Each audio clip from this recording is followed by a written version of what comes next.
వైకుంఠ ఏకాదశి ప్రతి సంవత్సరం ఈ రోజు కోసం ఎదురు చూస్తూ ఉంటాం. వైకుంఠ ఏకాదశి రోజు వెంకటేశ్వర స్వామి యొక్క దర్శనం చేసుకోవాలని, స్వామి దర్శనంకి వచ్చినప్పుడు ఏదో మొక్కుకోవాలని వస్తాం, కానీ అక్కడ పోయిన తర్వాత మొక్కుకోవడమే మర్చిపోతాం. స్వామిని చూసి రూపాన్ని చూసే తరించిపోతాము. అట్లానే ఇక్కడ ఏర్పాట్లు కూడా చాలా బాగున్నాయి. ఈసారి సామాన్యులకందరికి కూడా, ప్రజలకందరికీ కూడా ఈ వైకుంఠ ఏకాదశి రోజు దర్శనం అయ్యే విధంగా, వరకు ప్రార్థన కాకుండా అందరికీ డిప్పు ద్వారా తీసి అందరి సామాన్య ప్రజలందరూ దర్శనం చేసుకునే విధంగా అవకాశం కల్పించినారు.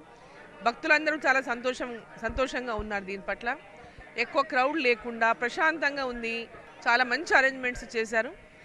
చాలా ప్రశాంతంగా ఉంది, చాలా దైవికంగా ఉంది, చాలా వైబ్రేటింగ్గా కూడా ఉంది.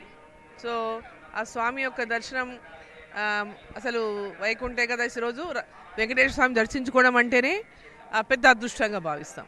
స్వామి దర్శనం అయిపోయి బయటికి వచ్చేంత వరకు కూడా బ్రహ్మాండమైనటువంటి అలంకరణ, చాలా చక్కగా అలంకరణ చేస్తున్నారు.